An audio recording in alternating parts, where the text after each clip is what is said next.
GE money. And then we put it on the market and sold it on an instalment contract. Mesud, give us the numbers. Okay, this time we didn't bother with the yellow signs. We thought, okay, we are very popular in Kent, so no point impressing the council again. So we're not going to do ugly signs anymore.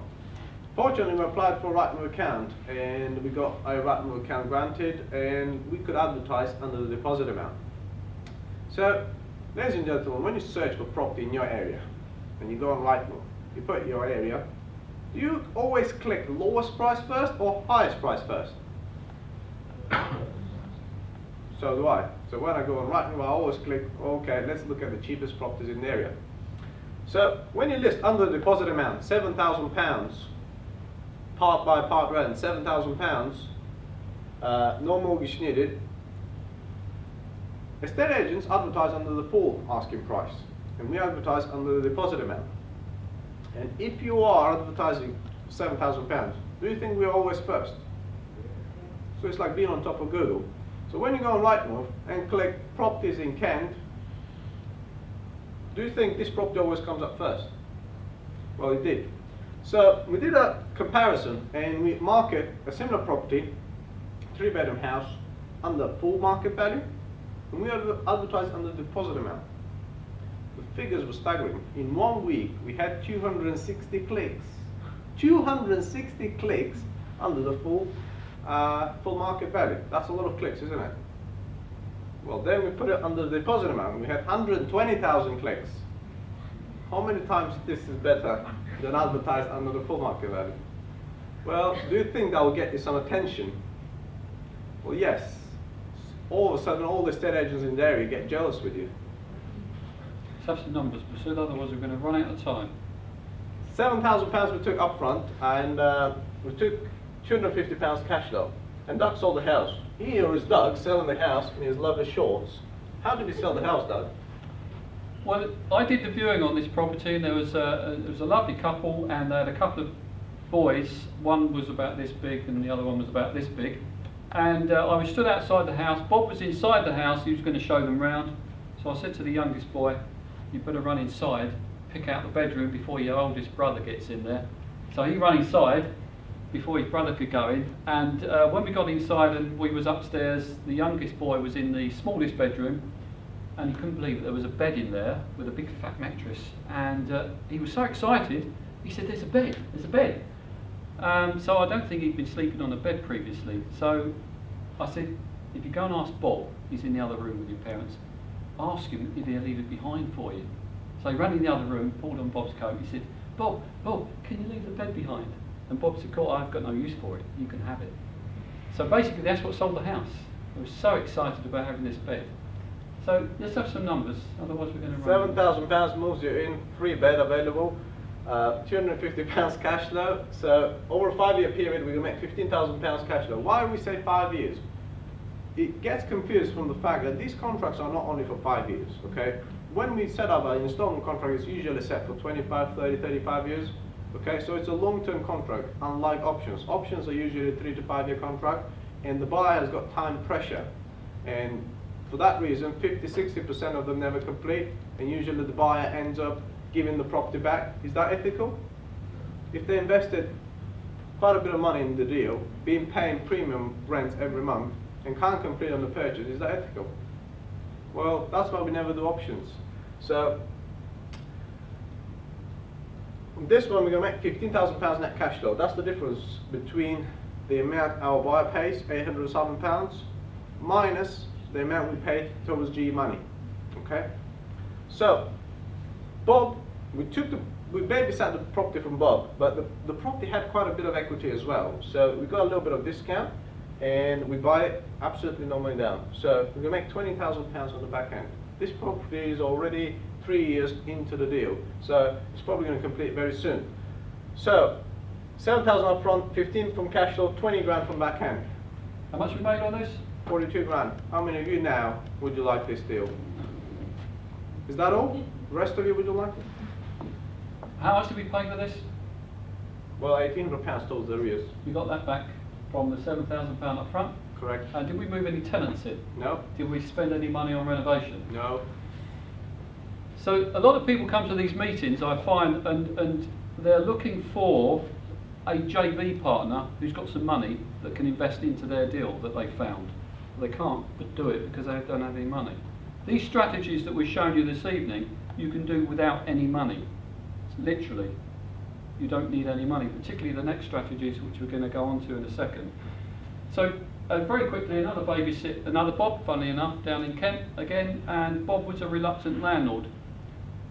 He'd been trying to sell the property for some time and was again being offered below the price that he wanted, and Bob had £15,000 worth of equity tied up in the property. That's what he wanted. He wanted to walk away with his £15,000. So he said, Bob, how would it make you feel if we could give you the £15,000? Could we have some flexibility around the time scale in which we deliver you the money? He said, well, as long as I get the £15,000, I don't need it immediately. Yeah, I can be flexible. So that's exactly what we did. We said, what we're going to do is babysit your property, we're going to babysit your mortgage payments for you, we're going to pay off your existing lender, and we're going to deliver the £15,000 to you. We just need some flexibility on when we deliver the £15,000. He agreed to that, so now we have control over the property, again using a single document, sold it on an instalment contract. Numbers, Mesud. Here is the key, ladies and gentlemen. You don't have to buy a property cheap to make money, okay? So you can make money from the terms, the already existing terms on the deal that the seller is providing to you. We didn't argue with Bob about the price. We could have haggled with like any other investor with Bob and said, Bob, come on, give us a little bit of discount, you know, we have to make money. But we saw that he had a very cheap mortgage on the property, 2.75% lifetime tracker with JP Morgan. We thought, okay, if we can agree a long-term transaction with Bob, actually we're going to make more than £15,000 over the long term just from the cash flow. We're going to make massive cash flow, so we can afford to pay Bob the full market value. We can also sell an installment contract above the market value, well above the market value, because it's a very nice property, the right size in an area that is quite cheap. So the demand for that type of property in that area was great. So we could charge a high premium price over and above what it was worth if you sell an installment contract. So we put it on the market, £5,000 mortgage in, no mortgage required, £799 a month. The property is yours. First time buyers welcome. The phone rings after one day, and a lady, she called from Lewisham. I'm interested in this 2-bedroom property. We're just getting engaged with my fiance, and I'm working full-time as a nurse in hospital, and my husband is a trainee doctor, so he's got part-time income as well. So I looked at their income was perfectly fine, and they had £11,000 deposit. We knew this property needed a little bit of refurb, okay? Like you, we could have put our own money and went in and refurbed the property. It needed, the carpet needed changing, the wallpapers needed stripping, it needed painting, the kitchen needed changing, the bathroom needed changing, okay? So we didn't bother. We said, look, you can have it for £5,000, we're not going to charge you more deposit, but the rest of your savings, you can spend the money on the property and do it in your spec. Use the money to change the carpets, plaster the walls, change the kitchen. She loved that flexibility. She could go with £5,000 in, great deal. So she decided to take it on. We knew we were going to make £480 cash flow. So over a 5-year period, that's £28,000. We also charge a premium price, okay? If they were to complete in year 5, we'd make £37,000. After we pay Bob, £22,000 net backhand profit. That's £55,800 from a property that we paid full price. How many of you would like to pay full price and make 55 grand on a deal? That's lovely, isn't it? Again, with no tenants in there, we haven't renovated the property, and we haven't paid anything for it. So let's move on to another strategy for pre-recording. Actually, we're recording this to enable you to take the recording home and watch this again, so you can get the numbers right, so you get the strategies right. All you need to do is to go to the back of the room and put your details on a form that's on the back table, and we're happy to email you the recording completely free of charge. Can anybody volunteer? What is a lemon? Anybody volunteer a lemon? One that doesn't make you money. Say again, sir? A property that doesn't make you A money. property that doesn't make you money. Thank you. Mesud, show us what a lemon is. It's even worse. Property that you don't want to own. A property that is draining your energy and also costing you money. It could be because the mortgage debt is more than the value. We call it upside down. That's where it looks a bit like this. Can you show us that? A typical house where the value is £100,000 and the mortgage is £110,000. And if you were to sell this property today, in today's market, it will cost you £10,000 to get rid of. Usually this is a property that was new built 2005, 2006, 2007, that was overvalued. It was sold to investors for no money down, cash backs and all that. Usually that's town centres with new built flats. So unfortunately,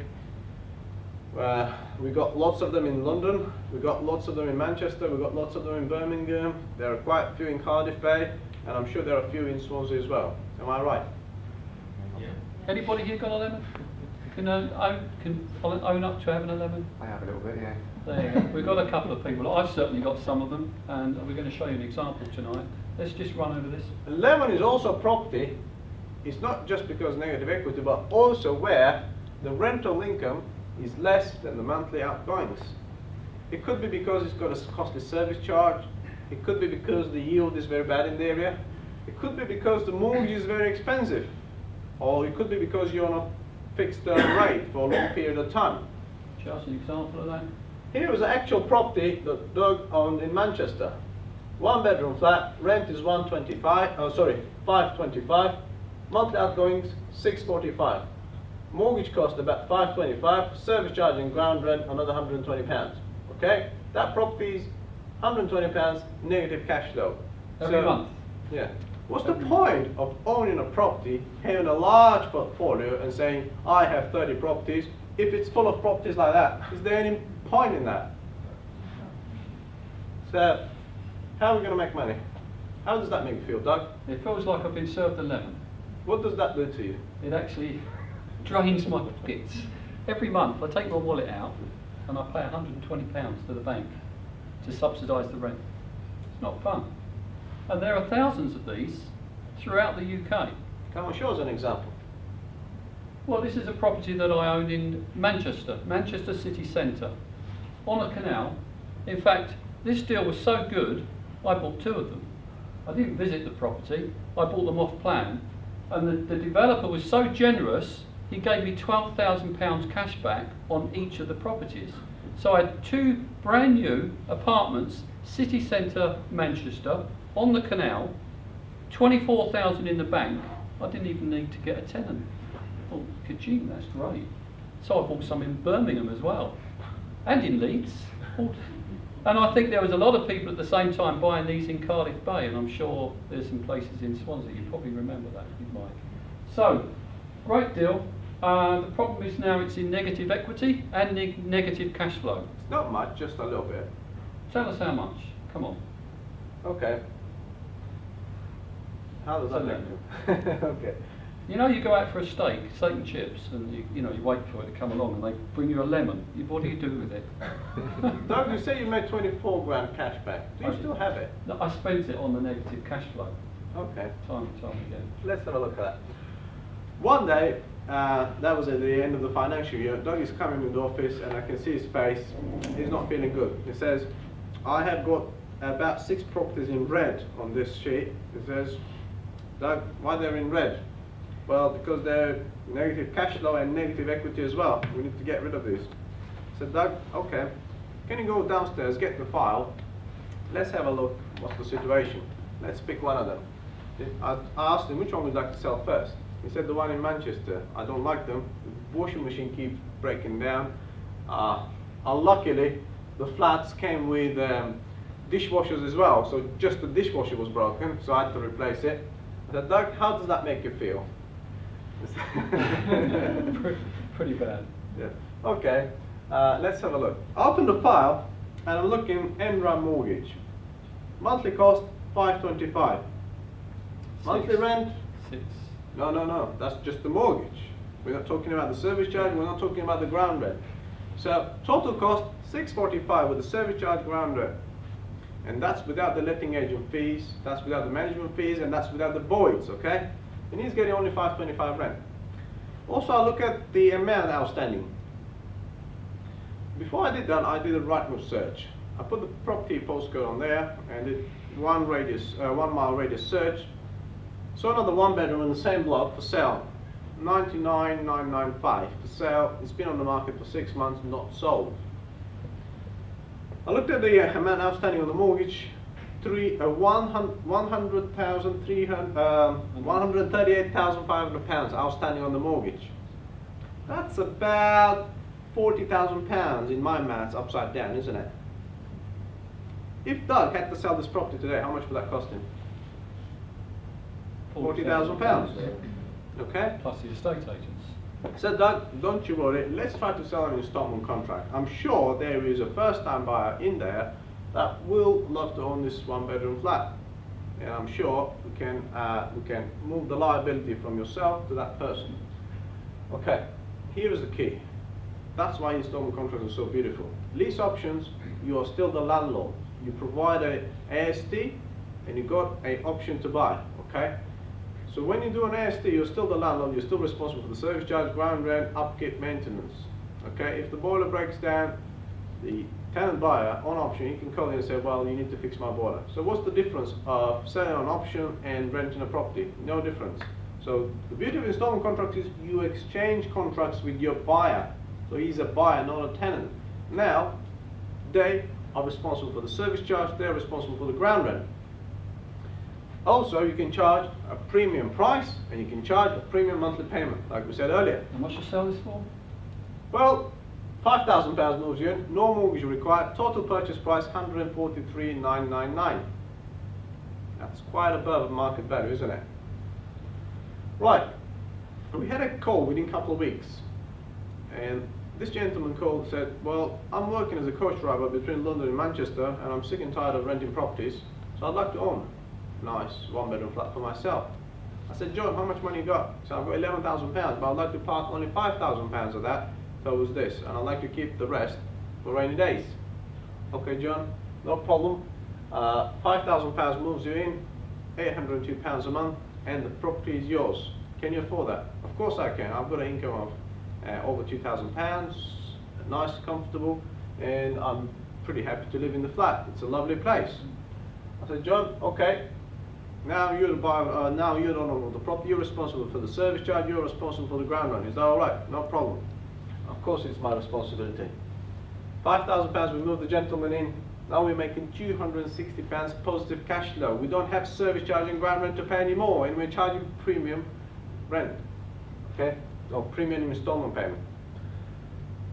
£15,000 just from cash flow over a 5-year period. We're not going to make anything from the back end because we're going to be level if the buyer was to complete any day, okay?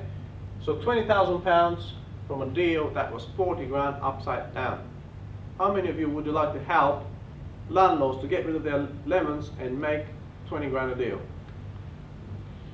There's a lot of these deals around, and they cost you nothing to pick them up. In fact, there's a lot of landlords like me that would pay you to take them off their hands. If somebody said to me, if you give me £10,000, I'll take your £40,000 of equity, negative equity away, I would have considered it. So we made how much on this? 20 Plus 40. So we made up the 40,000 negative, plus we made 20,000 profit on a property that was 40,000 in negative equity and no chance of selling. Another example, this property is in East London opposite City Airport, so it's in quite a good location, but it came to us in some serious negative equity. In fact, it was £65,000 negative equity.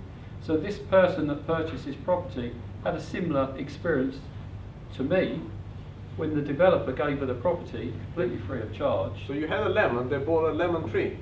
Yeah. But yeah, everybody else in that block had the same problem. Everybody's in negative equity. So we looked at it, but the mortgage outstanding on the property was with Mortgage Express. It was on a lifetime tracker, 1.75% above base.